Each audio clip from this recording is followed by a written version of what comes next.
Peggy 18.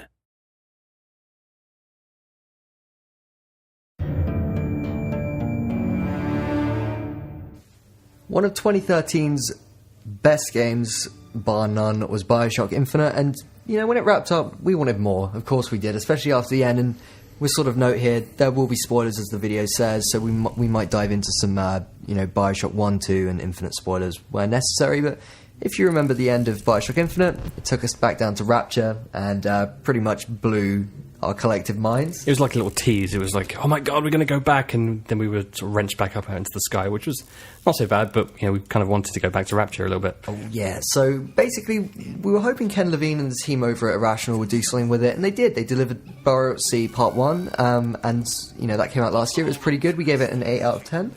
Yeah, we really enjoyed it. It was an interesting new sort of return to that world. Yeah, totally, and we were, sort of anticipating this one, hoping that they'd make a few more improvements and go a bit wilder with it, and, well, as you can see in this trailer, it pretty much looks like they are, Yeah, I think the key sort of details here is, one, that you're playing as Elizabeth, which is, completely different gameplay. It's going to have completely new weapons, and obviously a different set of abilities, because Elizabeth has her own very special things that she can do. The other really important thing is the length of this episode, which Ken Levine recently confirmed.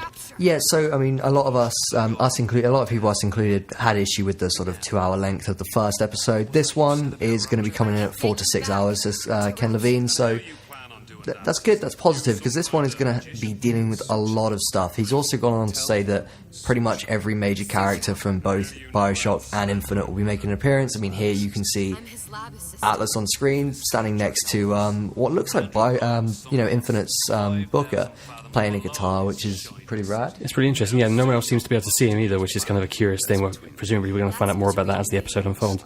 Yeah, I'm really interested to see how the Elizabeth sections play out, because she is a young woman.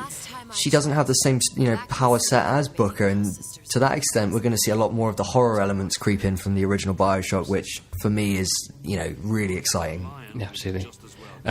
Besides that, we've got a confirmed date, 25th of March. It's going to be launching on Xbox Live, probably for about the same as the last episode, we think, although it hasn't been confirmed, but about £12 or $15. Yep. Which, for a good length, if we're talking about potentially up to 6 hours, that's pretty good value.